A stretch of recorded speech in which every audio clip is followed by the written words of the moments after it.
again with another great show. Remember to smash that like button and that subscribe button so you'll be notified when another one of these amazing episodes comes out. And where are we going to start this time? I mean, there's another great UFC event. The NFL has been having some great action. The World Series is winding down.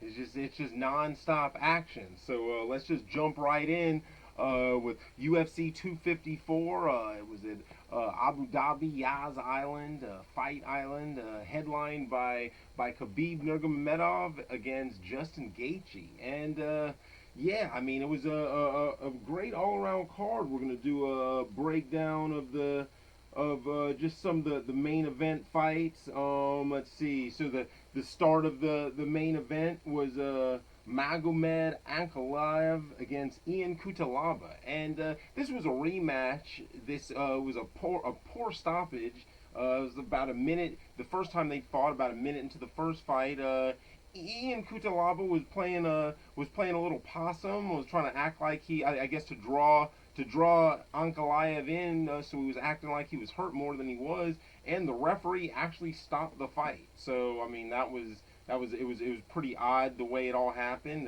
Cutelaba immediately contested it and was flipping out, but it is what it is. Once the ref stops the fight, that's how it goes. So this rematch, it was curious to see how this was going to go. And Ankalaev just proved that he was better. I mean, he was lighting Cutelaba up in the stand-up, and yeah, knocked him out in the first round. So nice win for Ankalaev. I mean, he's got some nice, crisp boxing.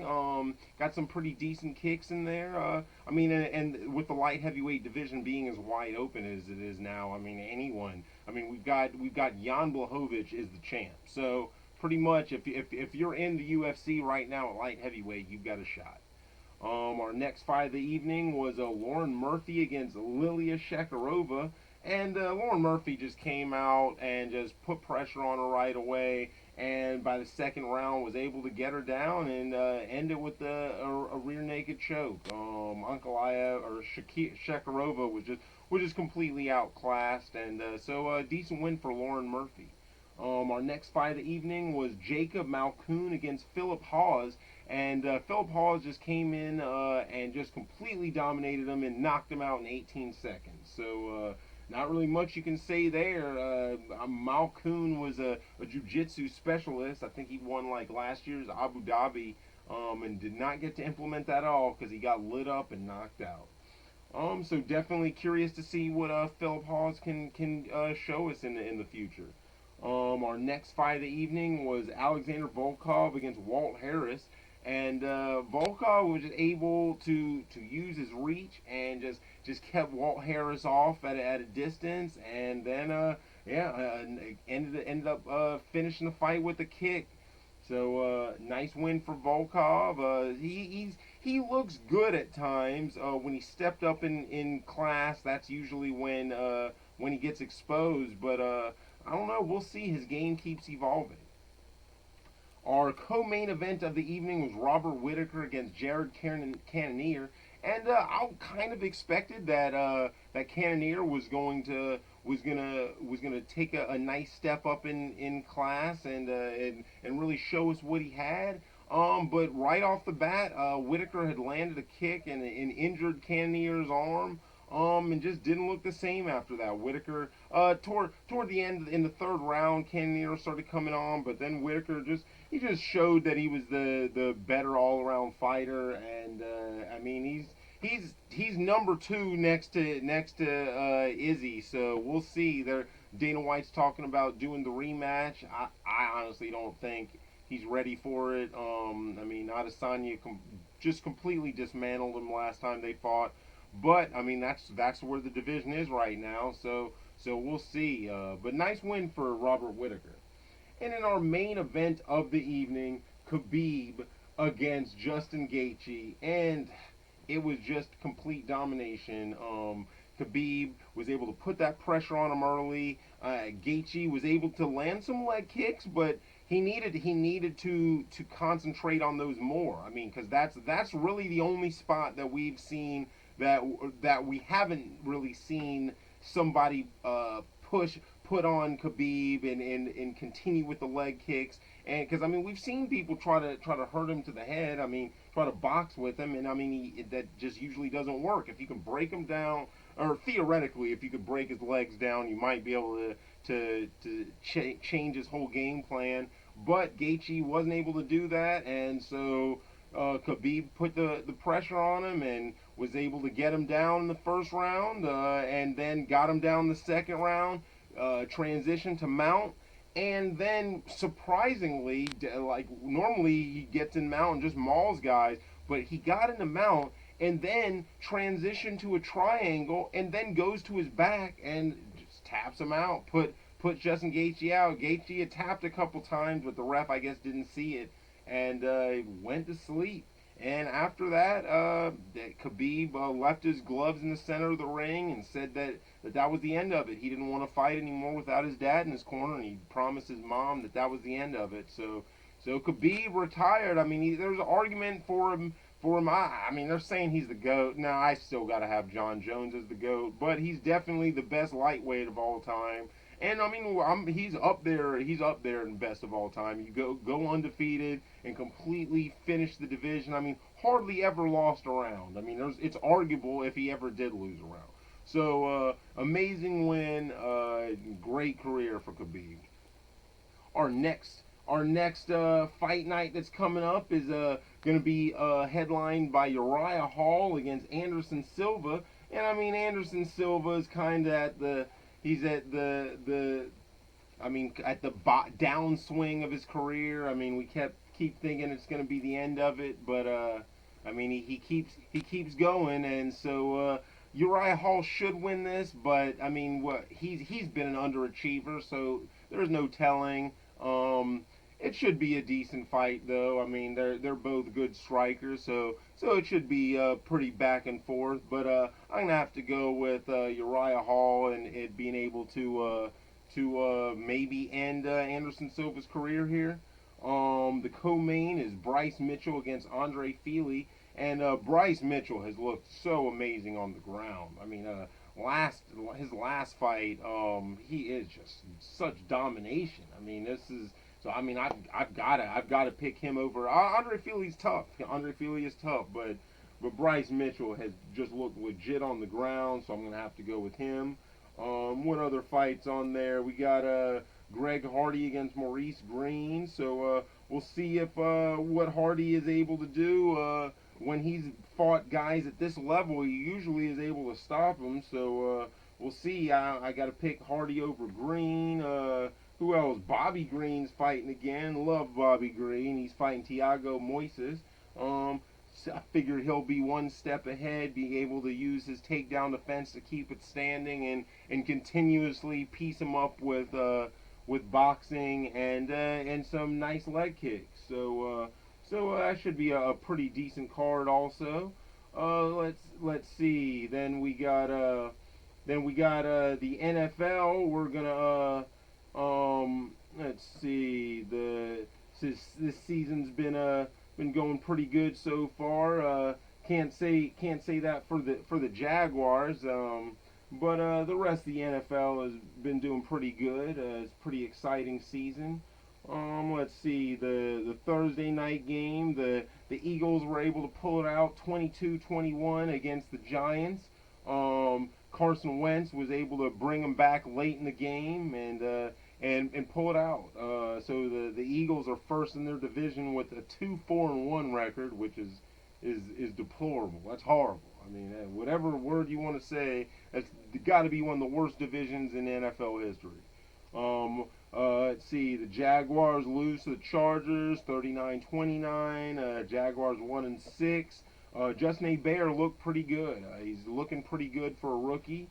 Our next game was the Lions against the Falcons. The Lions were able to win 23-22. The Falcons blew another lead. This is just becoming like a common occurrence for them. They've blown so many leads this year. Our next game was the Browns against the Bengals. The Browns won 37-34. Baker Mayfield looked really good, but also so did Joe Burrow. So the Browns are looking pretty good at 5-2. The Bengals not so much, but they've still Joe Burrow. They've at least got a pretty good future ahead of them. Then that brought us to the Steelers against the Titans, two undefeated teams. The Steelers were able to pull it out 27-24. Ben Roethlisberger looked great. And the Panthers against the Saints. The Saints were able to win 27-24. Drew Brees looked pretty good. Teddy Bridgewater looked pretty good also, though. The Bills were able to pull it out over the Jets 18-10. Bills didn't look so great, weren't able to score a touchdown, but they still were able to get the win, and that's all that matters. Josh Allen looked decent. The Washington sports team blew out the Cowboys 25-3. The Cowboys have looked horrible this year, and Andy Dalton went out with a concussion, so we'll see what happens with that. The Redskins are tied with the Cowboys for second in the division at 2-5. The Packers were able to beat the Texans 35-20. That after last week's horrible game, Aaron Rodgers was able to pick it up and bring the Packers to 5-1. The Buccaneers blew out the Raiders 45-20. They're up to 5-2. Tom Brady had 4 touchdown passes and a running touchdown. The Chiefs won 46-16 over the Broncos. They're 6-1. 49ers blew out the Patriots 33-6. Cam Newton got benched, so the Patriots aren't looking good. Then the Sunday night game was the Seahawks against the Cardinals. Russell Wilson threw 3 picks, and the Cardinals were able to pull it out 37-34 in overtime. And then our Monday night game, the Rams were able to beat the Bears 24-10. The Bears looked horrible. Nick Foles couldn't get anything going, and the Rams looked decent. So that's our NFL breakdown, and then in baseball we're coming to Game 5. Game 3 was a great game. That was an amazing game. The Rays were able to win 8-7. We're able to get a nice comeback there, and then our Sunday night game, the Dodgers were able to win 4-2, so they're up 3-2 in the series. And we'll see. Randy Arozarena has looked amazing. He's got the most hits in postseason history. Already broke that record. But then also the Dodgers just have so many weapons. Mookie Betts, Cody Bellinger. Just so many guys who've just been playing amazing. Clayton Kershaw has been finally playing great in the World Series. So we'll see. Dodgers are looking pretty good right now. What else? This weekend what do we have? We got the Tank Davis Leo Santa Cruz fight. Tank Davis is a favorite, and he's the young powerful puncher. And whereas Leo Santa Cruz, he's a taller, rangier fighter. He puts a nice rate. He's got a nice punch rate, lots and lots of punches. I don't know. Tank Davis has not looked that amazing. Leo Santa Cruz might be the type of fighter that if Tank Davis is not able to hurt him and put him out of there, he's the naturally bigger guy. But if he's not able to get him out of there, it might be a long night because he doesn't have an amazing punch rate. So Santa Cruz might be able to win a decision here. Well, if I had to pick, I think I'm gonna pick Santa Cruz with the upset and win a decision. And what's the other one? Derek Chisora against Usyk, and Usyk,